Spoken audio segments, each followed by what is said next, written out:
करो हमने श्याम सुंदर है भक्त वत्सल कहाने वाले है भक्त वत्सल कहाने वाले करो हमने श्याम सुंदर है भक्त वत्सल कहाने वाले तुम्ही हो खंबे पे आने वाले तुम्ही हो ताड़ी पढ़ाने वाले तुम्ही हो खंबे पे आने वाले तुम्ही हो ताड़ी पढ़ाने वाले करो हमसे श्याम सुंदर है भक्त वत्सल कहाने वाले करो हमसे श्याम सुंदर है भक्त वत्सल कहाने वाले है भक्त वत्सल कहाने वाले तुम्ही ने ब्रज से प्रलय हटाया समुद्र में सेतु ही बनाया तुम्ही ने ब्रज से प्रलय हटाया समुद्र में सेतु ही बनाया जल पे पत्थर गिराने वाले है नख पे गिरवर उठाने वाले जल पे पत्थर गिराने वाले है नख पे गिरवर उठाने वाले करो हमसे श्याम सुंदर है भक्त वत्सल कहाने वाले कृपा करो हमसे श्याम सुंदर है भक्त वत्सल कहाने वाले है भक्त वत्सल कहाने वाले कृपा करो हमसे श्याम सुंदर है भक्त वत्सल कहाने वाले है भक्त वत्सल कहाने वाले है भक्त वत्सल कहाने वाले बोले शिव सरकार की जय भक्त वत्सल भगवान की जय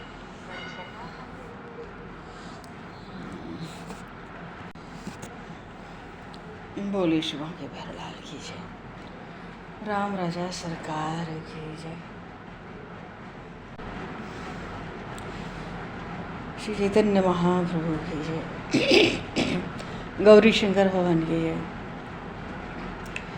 श्रृंदावन वृंदावन की जय श्रद्धाधाम की जय सब संतन की जय सब भक्तन की जय समस्त वैष्णव की जय समस्त परवाचार्य चरणन की जय समस्त संप्रदाचार्य की जय श्री सद्गुरुदेव भगवान की जय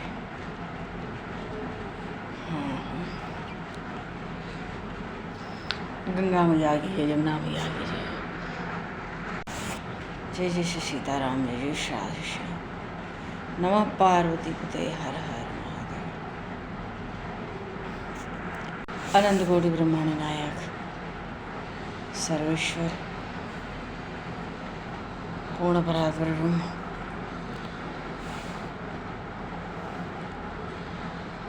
असंख्य कल्याण गुणगणलय भक्तवांशा कल्पतरु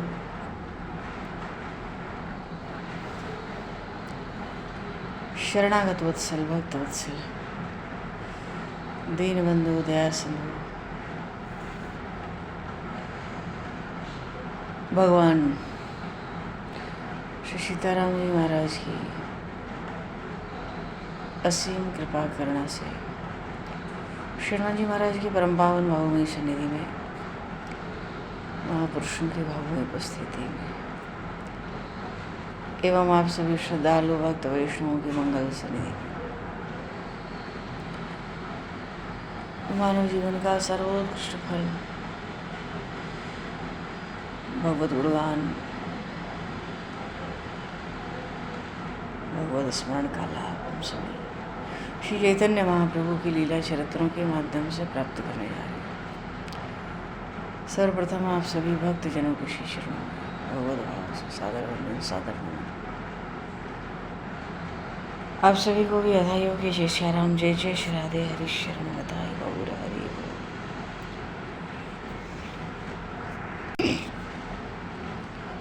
वराहपीडं नटवरवपुर्णिं कर्णिकारं व्यभ्रदभास कनककपिसंवैजयन्तीं च मालां रन्ध्रान् वेणुरीधरसुधया पूरयन् गोपवृन्दैः वृन्दारण्यं सौदरमणं प्राविशद गीत है। बोले श्री नंदन श्याम सुंदर भगवान की जय, श्री चैतन्य महाप्रभु की जय।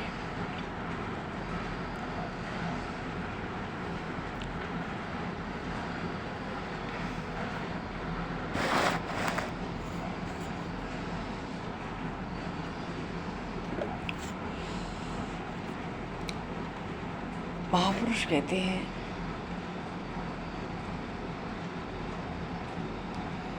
कि भगवान की प्राप्ति का सबसे प्रथम और परम आवश्यक साधन है भगवत प्राप्ति की उत्कट इच्छा।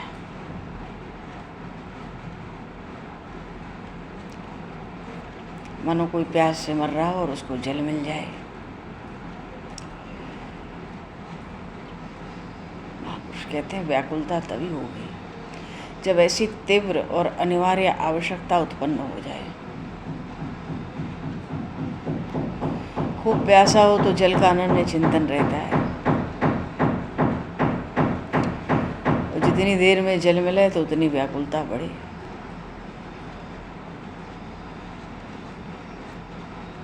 इसलिए महापुरुष कहते हैं भगवान का अनन्य चिंतन होगा तो व्याकुलता होगी और फिर सहज भगवान की प्राप्ति हो जाएगी।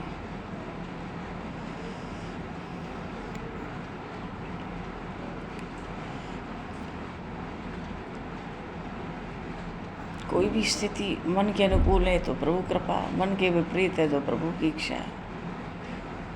इसलिए मनुष्य यदि दुखों से बचना चाहे तो सुख की इच्छा को मिटा दे, रोग से बचना चाहे तो भोग की इच्छा को मिटा दे,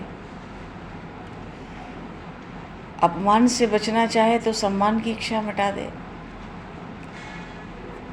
शोक से मिटना चाहे तो हर्ष की इच्छा मिटा दे।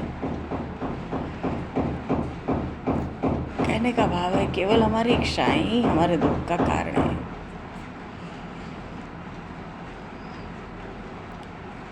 महापुरुषों ने अपने अभंग में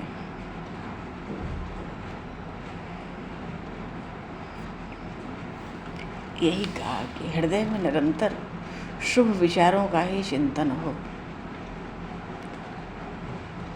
सो हे प्रभु हटा दो सब पर्दे, मिटा दो सब बाधा, जिससे आप दिख पड़ो।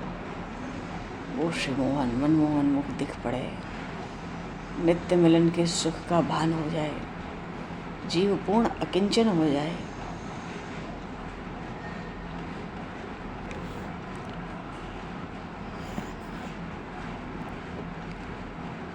और संतों की महिमा वैसे ही अपार है जी। भगवान से कम महिमा महापुरुषों की कहीं नहीं गई कहीं भी।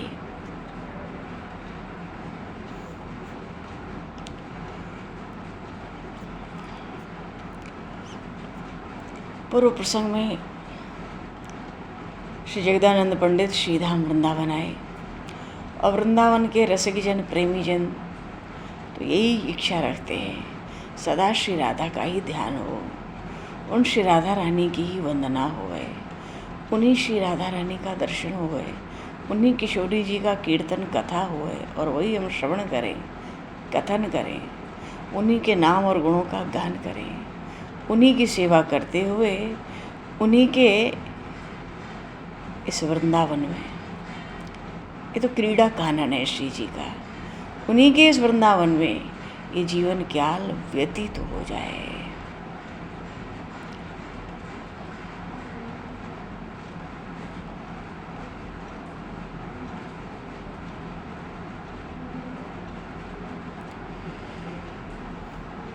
भगवान तो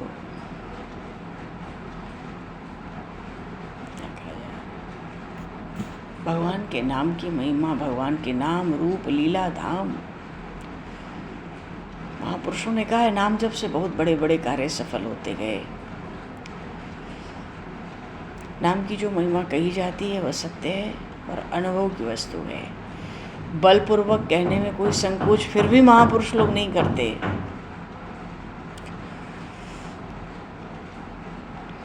भगवान ने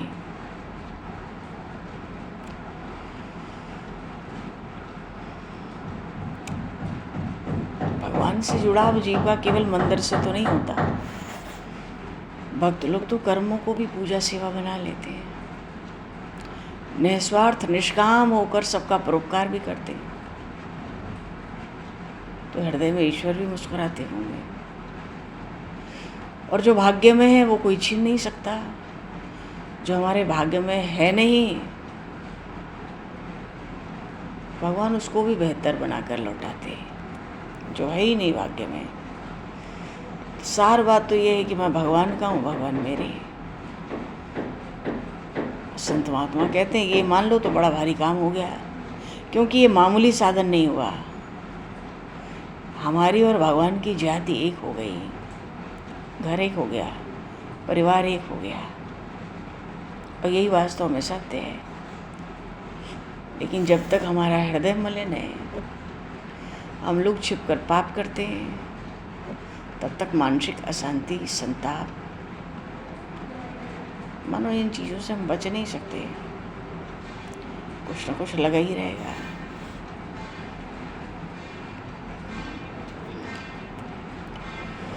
तो पूर्व प्रसंग में प्रसंग था कि जगदानंद पंडित जी श्री धाम वृंदावन आए और वृंदावन आकर सनातन जी से मिले। कृष्णदास जी कहते हैं प्रभु सीमा तजी बाहर हों तो न जाऊं। प्रभु अगर वृंदावन की सीमा के बाहर हुआ तो भी मैं उनसे मिलने न जाऊं। प्रभु सीमा तजी बाहर हों तो न जाऊं। यह सांची न मनमानी को रहूं कुंज द्वार। दो खेलत सुकुमार जहाँ झलमलात। वृंदावन वृंदावन रानी को।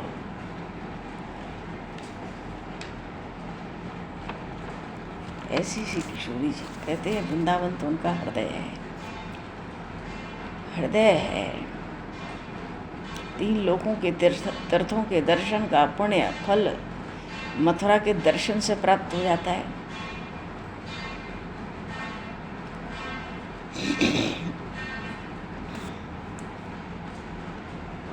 और जितने तीर्थ हैं, अन्येषु पुण्य तीर्थेषु मुक्तिदेव महाफलम।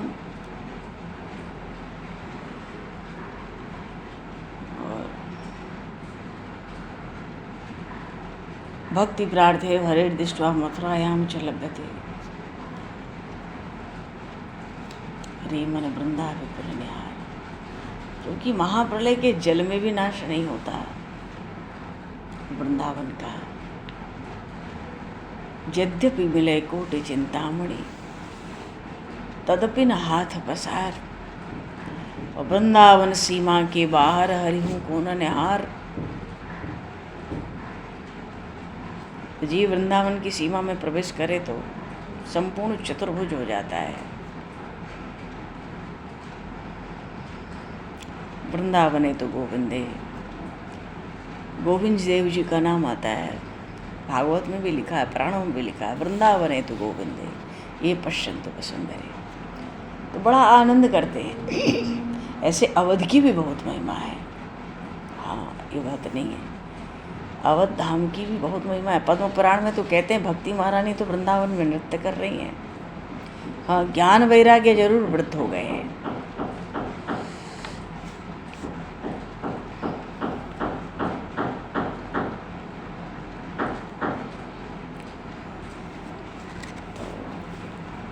जगदानंद पंडित जी वृंदावन में प्रसंग था कि सनातन जी का एक दिन निमंत्रण किया उन्होंने।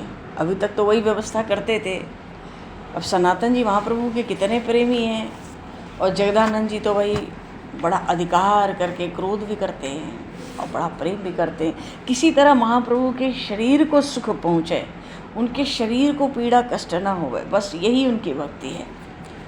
तो जगदानंद जी ने वही 4-5 किलोमीटर जाना पड़ता था पैदल गोकुल से। उस समय ऐसा थोड़ी तो था गोकुल मतलब भिक्षा के लिए बहुत दूर जाना पड़ता था। अन्न लाते, खुद बनाते और पाते थे जगदानंद पंडित जी। खुद बनाया तो एक दिन सनातन जी का निमंत्रण किया कि जब से आए यही सेवा करवाते हैं, हमारी भिक्षा भी ले आते हैं, तो आज इनका निमंत्रण हुआ है। और सनातन जी तो समान दृष्टि रखने वाले महापुरुष थे, बड़े उच्च कोटि के। कोई सन्यासी मात्र भी हो तो चैतन्य महाप्रभु का ही विग्रह उसको समझते थे, बड़ा उदार भाव रखते थे। गुरु और श्री कृष्ण में कोई भेद भी नहीं मानते थे। इसलिए श्री चैतन्य देव को साक्षात श्री कृष्ण न करके ऐसा वो श्री कृष्ण लीलाओं का ही वर्णन करते थे, मानो वो उन्हीं की लीला, अलग से वो गुरु को गाते ही नहीं थे, क्योंकि उनकी दृष्टि में श्री कृष्ण और चैतन्य में कोई भेद नहीं था जिसको वो सिद्ध करने की चेष्टा करते। तो एक सन्यासी थे वहाँ पर गोकुल में, उनका नाम था मुकुंद सरस्वती। उन्होंने सनातन गोस्वामी जी को अपने ओढ़ने का एक गेरुए रंग का वस्त्र दे दिया। वो तो गुदड़ी के सिवाय कुछ रखते ही नहीं थे सनातन जी, पर महात्मा की प्रसादी समझकर स्वीकार कर लिया। और जब जगदानंद जी ने निमंत्रण किया तो सिर पे साफा बांध कर उसका गए।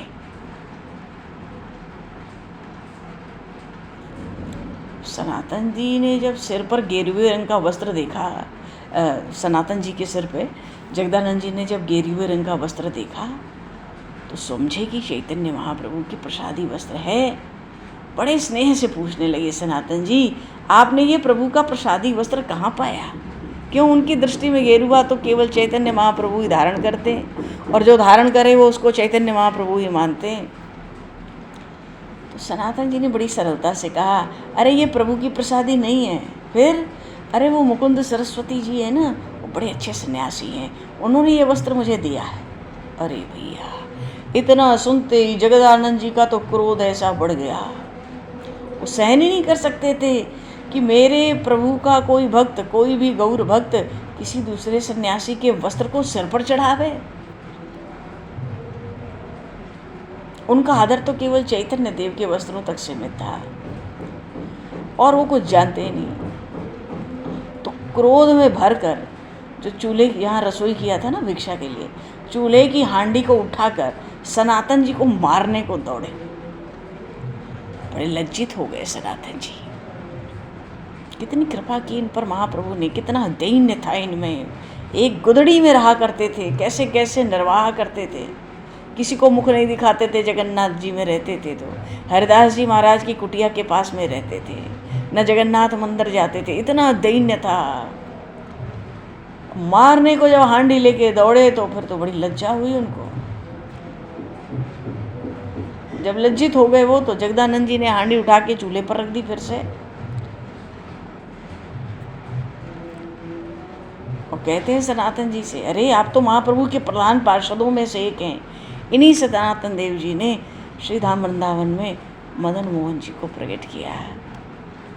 प्रकट क्या किया, उनसे बड़ा लाड़ लगाया उन ठाकुर जी से, इतना लाड़ लड़ाया, इतना लाड़ लड़ाया। ये अलग बात है, आज राजस्थान की करौली में विराजमान है श्री मदन मोहन जी महाराज। इसलिए कहते हैं आप महाप्रभु के प्रधान पार्षदों में हैं। भला इस बात को कौन गौर भक्त सहन करेगा कि आप किसी दूसरे सन्यासी के वस्त्र को सिर पर चढ़ा लें? सनातन जी हंस के कहने लगे, मैं तो दूर रहता हूँ ना वृंदावन, पर मैंने आपकी एक निष्ठा प्रभु के चरणों में बहुत सुनी थी, कभी देखी नहीं थी। तो मेरा मन था आज उस निष्ठा का मुझे प्रत्यक्ष परिचय प्राप्त हो जाए। और श्री चैतन्य चरणों में इतना दृढ़ अनुराग, इसका तो लेश मात्र भी मुझ में नहीं है। आपकी एक निष्ठा धन्य है। मैंने तो आपको दिखाने के लिए इसको ऐसे पहना था, अरे मैं क्या गेरुए वस्त्र का अधिकारी हूँ? मैं तो फटी चिथड़ी गुदड़ी में रहता हूँ। मैं तो आपकी एक निष्ठा देखना चाहता था, और वैष्णव को वैसे भी गेरुए वस्त्र का आग्रह होता ही नहीं है। समझा बुझाकर जगदानंद जी को शांत किया सनातन जी ने।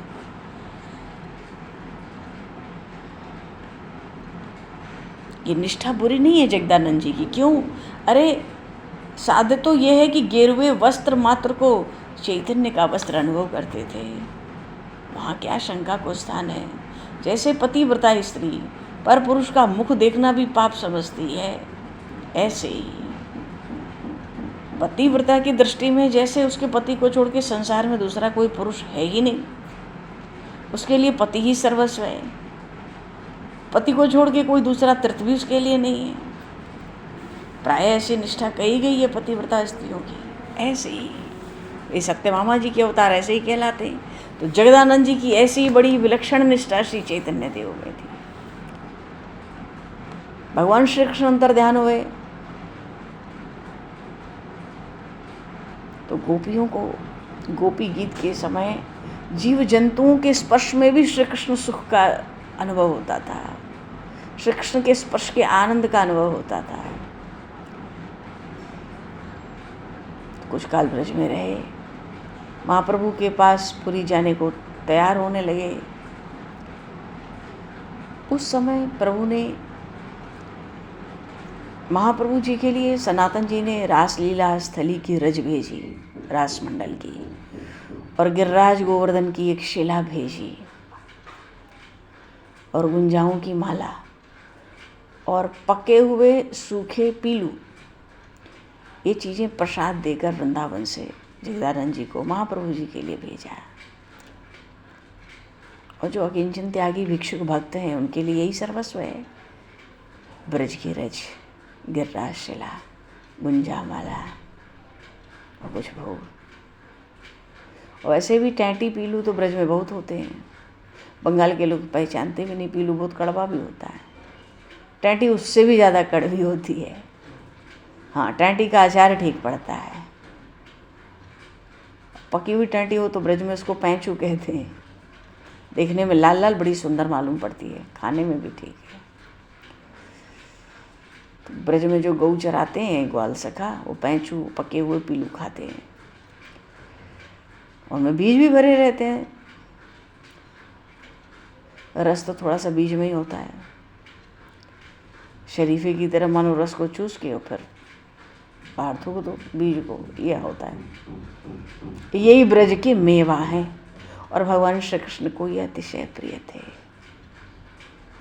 अब क्यों प्रिय थे इसका क्या पता, इसीलिए कोई भक्त है खींच कर कहते हैं, काबुल में मेवा करी और ब्रज में टैंटी खाए, और कहूँ कहूँ गोपाल का भूरी सी टल्ली जाए। ब्रज में टैंटी खाए, इसका आचार प्रभु को बड़ा प्रिय है।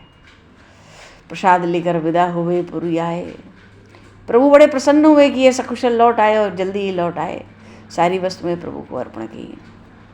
प्रभु ने भी श्रद्धा से सिर चढ़ाया, भक्तों में बांटा। भक्तों ने वृंदावन का फल समझकर बड़े आदर से ग्रहण किया। एक तो वृंदावन का फल, ऊपर से महाप्रभु के हाथ से सब भक्त बड़े चाव से पाए।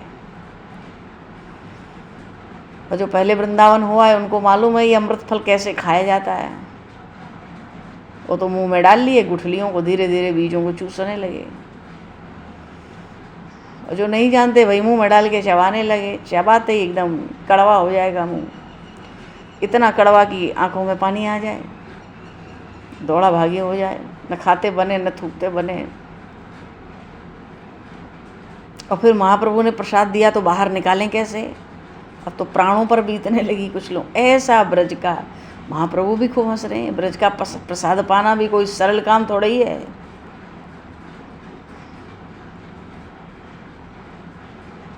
तो महाप्रभु तो कहते हैं जो भोगों को ही सर्वस्व समझते हैं, ब्रज भूमि में वास करने का अधिकार नहीं है उनका, और न ब्रज का महाप्रसाद पाने का अधिकार है।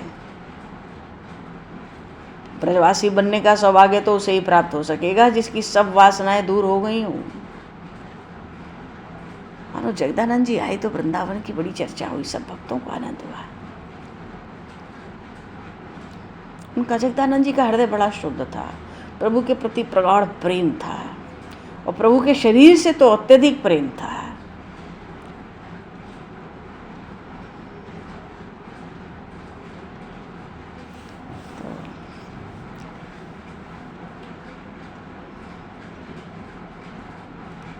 अच्छा, जगदानंद जी तो वो आए वृंदावन, रूप जी सनातन जी वहीं विराज रहे हैं, लोकनाथ गोस्वामी पहले से विराज रहे हैं और श्री रघुनाथ दास जी चले गए, उनको भी आज्ञा हो गई। अब प्रसंग है आगे श्री रघुनाथ भट्ट जी का। रघुनाथ दास जी नहीं, ये श्री रघुनाथ भट्ट हैं।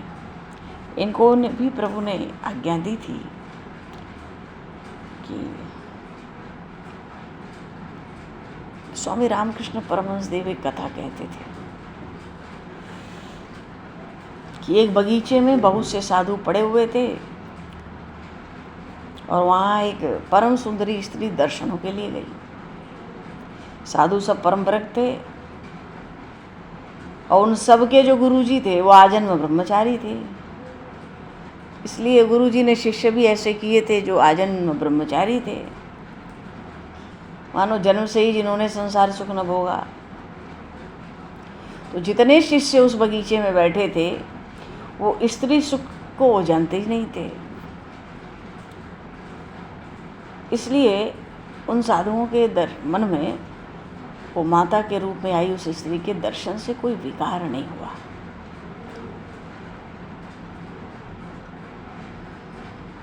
पर उनमें से साधु तो कई थे, पर एक कोई अलग था जिसने पहले कभी स्त्री सुख भोगा हो।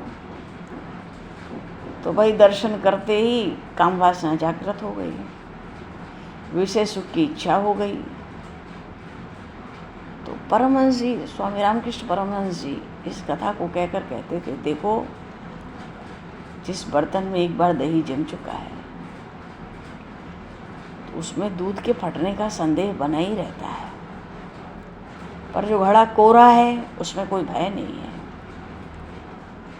ऐसे जो विषय सुख से बचे हुए हैं ये कोरे घड़े के समान है।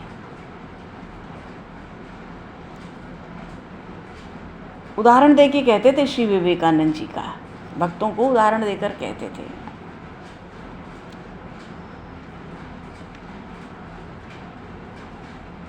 कि सर्वोत्तम तो यही है कि संसार के विषयों से एकदम दूर रहा जाए, क्योंकि विषय ही बंधन का कारण है।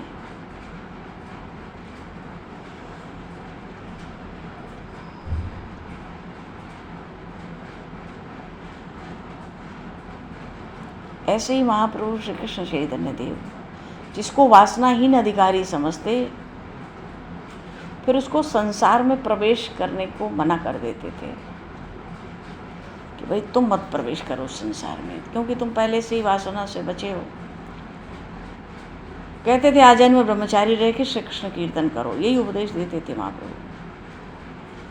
और जो विरक्त भक्त थे, स्त्रियों से तनिक भी स्पर्श या संसर्ग भी नहीं रखने देते, कोई शिक्षा ऐसे नहीं देते। स्वयं न तो कभी स्त्रियों की ओर आंख उठा कर देखते, न उनके अंग का कभी स्पर्श करते। पर एक दिन बड़ी विचित्र घटना हुई, बड़ी भारी घटना हो गई। महाप्रभु टोटा यमेश्वर जा रहे थे,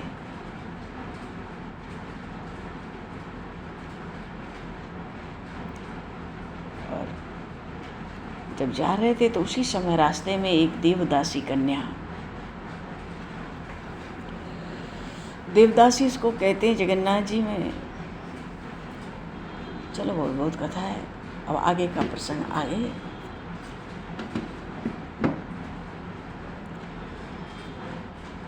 समय को तो करते हो, क्या नया आरंभ करना है। प्रसंग तो है श्री रघुनाथ भट्ट जी को आज्ञा देना, पर उसके पहले बड़ा थोड़ा कुछ विचित्र सा प्रसंग है। बोली श्री चैतन्य महाप्रभु की जय। शुभा के बहरलाल की जय। राम राजा सरकार की जय। श्री गौरी शंकर भगवान की जय। श्री हनुमान जी महाराज की जय। सब संतन की जय, सब भक्तन की जय, सदगुरुदेव भगवान की जय। हरि हरि बोल बोल हरि बोल, हरि हरि बोल बोल हरि बोल। केशव माधव गोविंद बोल, केशव माधव गोविंद बोल। केशव माधव गोविंद बोल, केशव माधव गोविंद बोल, केशव माधव गोविंद बोल, केशव माधव गोविंद बोल। हरि बोल हरि बोल, हरि हरि बोल, हरि बोल हरि बोल, हरि हरि बोल। केशव माधव गोविंद बोल, केशव माधव गोविंद बोल। हरि बोल हरि बोल, हरि हरि बोल, हरि बोल हरि बोल, हरि हरि बोल। केशव माधव गोविंद बोल, केशव माधव गोविंद बोल, केशव माधव गोविंद बोल। और समय को वशीयत करते हुए अब आज यहीं पर वाणी को विराम। वाक्य पुष्पांजलि प्रभु के श्री चरणों में सादर समर्पित और आप सभी को भी यथा योग्य जय सिया राम, जय जय श्री राधे, हरि शरणम, निताई गौर हरि बोल, जय सीता।